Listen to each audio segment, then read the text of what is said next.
Masa dan tenaga yang telah dicurahkan oleh para guru dan para sukarelawan tanpa lelah bukan sahaja memotivasikan dan memberikan suntikan semangat kepada para pelajar, bahkan memberikan harapan dan membukakan peluang yang tiada bandingnya kepada golongan yang tertentu. Justru, sifat pemedulian perlu ditanai dengan sempurna agar menjadi teras identiti bagi generasi kini dan yang akan datang. Menteri Kebudayaan Belia dan Sukan menekankan perkara tersebut pada Majlis Convocation Program Curahan Ilmu petang tadi. Yang berhormat Meja Jeneral Bersara Datuk Paduka Seri Haji Amiduddin Ehsan bin Penurangkaya Safu Muluk Datuk Seri Paduka Haji Abidin berkata, program curahan ilmu telah menunjukkan perkongsian sumber tenaga pengajar dan sokongan daripada semua peringkat masyarakat amatlah mustahak dalam menjayakan objektif yang dihasratkan. Tambahnya, ia adalah cerminan bahawa usaha membantu golongan yang memerlukan adalah tanggungjawab bersama dan program tersebut jelas menunjukkan kebolehan setiap pihak dalam memberikan impak yang signifikan dari peringkat akar umbi. Untuk memberikan yang terbaik, apa yang paling penting tegasnya adalah perkongsian, kerjasama dan kerja berpasukan.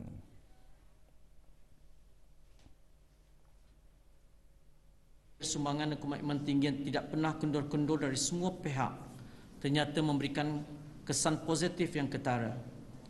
Kejayaan hari ini membuktikan lagi bahawa setiap pelajar di sini tanpa mengira latar belakang memang mampu untuk mencapai yang terbaik jika diberikan bimbingan yang betul, sokongan dan dukungan maupun peluang yang inklusif sehingga berjaya meningkatkan prestasi dan motivasi masing-masing ke tahap yang amat membanggakan sama seperti pelajar-pelajar yang lain.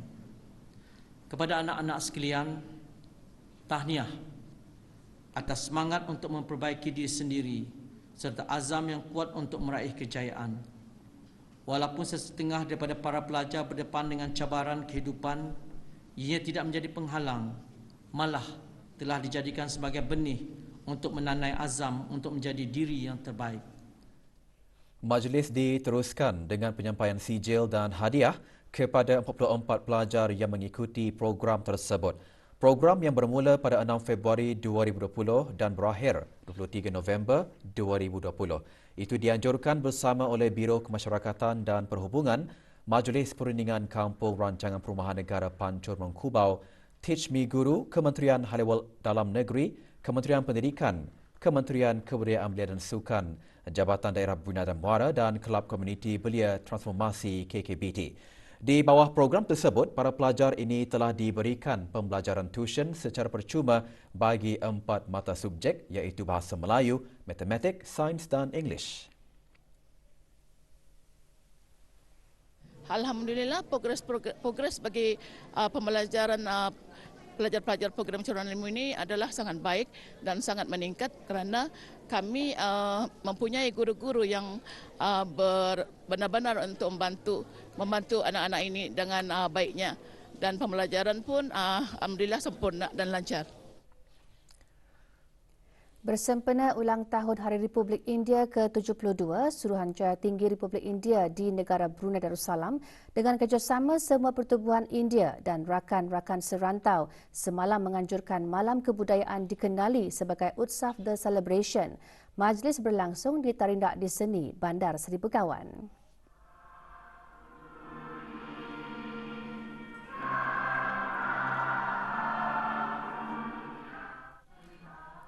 Hadir yang berhormat Meja Jeneral Bersara Datuk Paduka Seri Haji Amiduddin Ehsan bin Penurangkaya Saiful Muluk Datuk Seri Paduka Haji Abidin, Menteri Kebudayaan Belia dan Sukan. Juga hadir Tuan Yang Terutama Ajanish Kumar, Pesuruhjaya Tinggi Republik India ke negara Brunei Darussalam.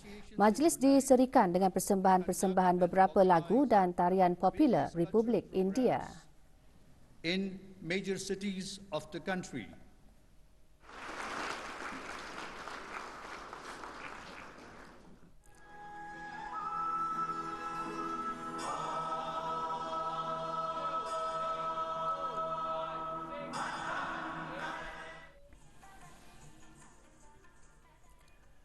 Negara Brunei Darussalam mencatatkan 263 hari tanpa kes jangkitan tempatan COVID-19 dengan tiada kes jangkitan baharu dicatatkan hari ini.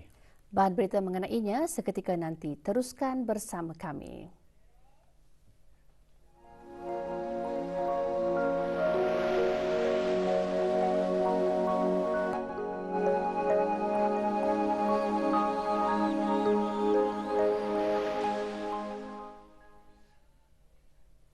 Pemakanan yang seimbang dan tidak berlebihan serta melakukan kegiatan fizikal secara kerap boleh menyumbang kepada kesihatan tubuh badan dan terhindar daripada penyakit-penyakit tidak berjangkit seperti diabetes dan obesiti. Sebagai umat Islam, kita juga disarankan untuk menjaga dan mensyukuri nikmat kesihatan sebagai anugerah Allah Subhanahu Wa Taala. Perkara tersebut antara yang disentuh semasa forum bertajuk Obes dan Diabetes yang berlangsung pagi tadi di Masjid Setia Ali, Pekan Muara. Forum bersempena Majlis Ilmu 2020 ini diungkayahkan oleh Kementerian Kesihatan, Kementerian Halal Ugama, Universiti Islam Sultan Sharif Ali UNISA dan Kolej Universiti Perguruan Ugama Seri Begawan KUPSB di bawah jawatan kuasa kerja acara sampingan bagi Majlis Ilmu 2020.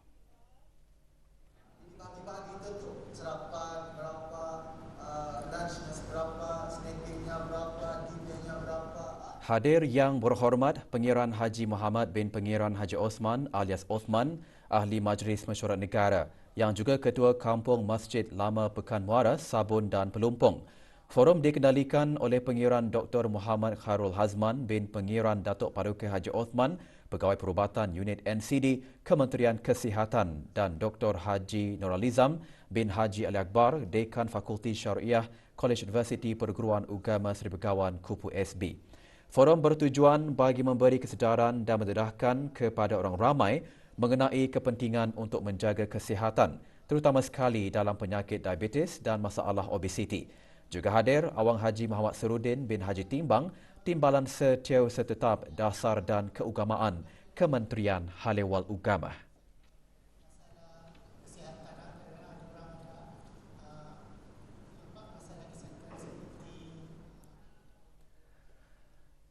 Sempena Majlis Ilmu 2020 juga pihak Jawatan Kuasa Kerja Acara Sampingan Majlis Ilmu 2020 mengadakan pameran berkaitan dengan kesihatan. Pameran 2 hari itu berakhir hari ini di Airport Mall Berakas.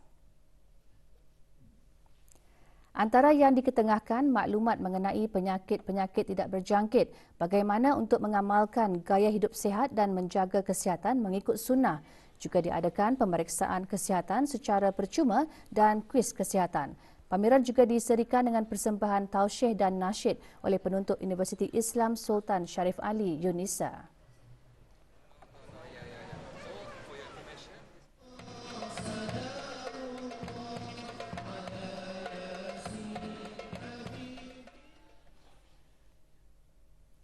Tiga kes aktif masih dirawat di Pusat Pengasingan Kebangsaan dengan tiada kes baharu COVID-19 dicatatkan hari ini. Dalam siaran akhbar mengenai perkembangan situasi jangkitan COVID-19 di negara Brunei Darussalam, Kementerian Kesihatan memaklumkan jumlah keseluruhan kes jangkitan kekal 175 dengan kes yang sembuh seramai 169 orang. Kes terakhir jangkitan tempatan COVID-19 dilaporkan pada 6 Mei lalu iaitu 263 hari yang lalu. Manakala jumlah kes import sejak kes jangkitan terakhir tempatan dilaporkan sebanyak 34 kes.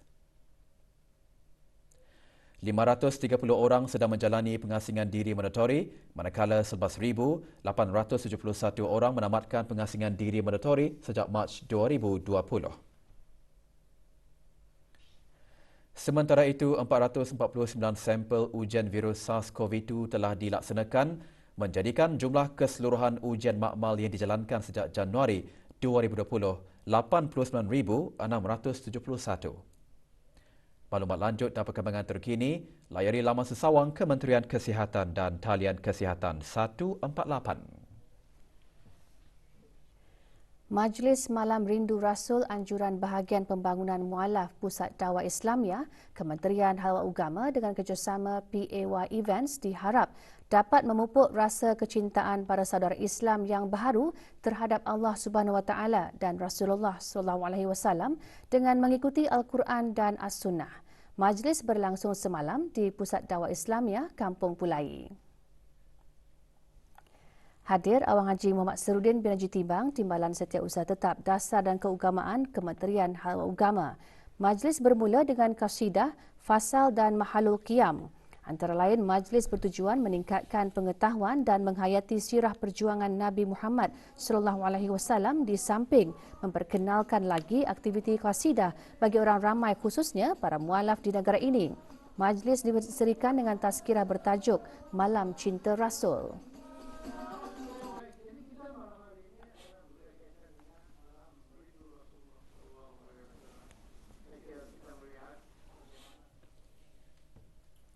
Sebuah syarikat pengeluar tempatan Brewhouse Narayan Berhad yang menawarkan makanan berasaskan bahan organik dan semula jadi serta suplemen kesihatan pagi tadi melancarkan suplemen baharu. Sejumlah 27 jenis suplemen dihasilkan bagi membantu memperbaiki kesihatan badan dan pada masa yang sama membantu mengawal pengambilan makanan seimbang dalam kehidupan seharian. Majlis diadakan di Atrium The Mall Gadong. Pelancaran suplemen Tongkat Ali baharu disempurnakan oleh Awang Wardi bin Haji Muhammad Ali, Timbalan Setiausaha Tetap Pelancongan Kementerian Sumber-Sumber Utama dan Pelancongan. Juga dipamerkan beberapa produk kesihatan lain. Kesemua produk tersebut boleh diperolehi di syarikat berkenaan. Taklimat mengenai nutrisi juga diadakan dengan menyentuh beberapa tajuk seperti saiz hidangan sihat dan serat mengapa perlu makan buah-buahan dan sayur-sayuran dengan tujuan untuk mendidik serta menggalakkan orang awam untuk mengamalkan diet yang sihat dan seimbang dalam rutin harian mereka.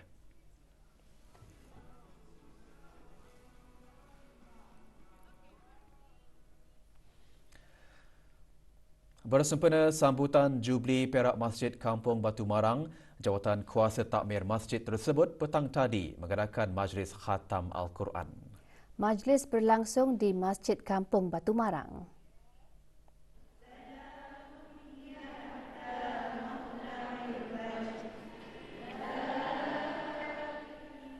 Majlis dimulakan dengan bacaan surah Al-Fatihah diikuti bacaan ayat-ayat lazim oleh peserta khatam yang terdiri daripada Jawatan Kuasa Takmir Masjid tersebut, kumpulan Muslimah Al-Maqwa dan para jemaah masjid serta rombongan Muslimah jemputan dari Masjid Hasan Al-Bolkiah, Pekan Tutong. Masjid Skim Tanah Kurnia Rakyat Jati Lorong 3 Selatan Seria dan Masjid Utama Muhammad Saleh Pekan Bangar. Majlis dikendalikan oleh kumpulan Muslimah Al-Maqwa masjid berkenaan.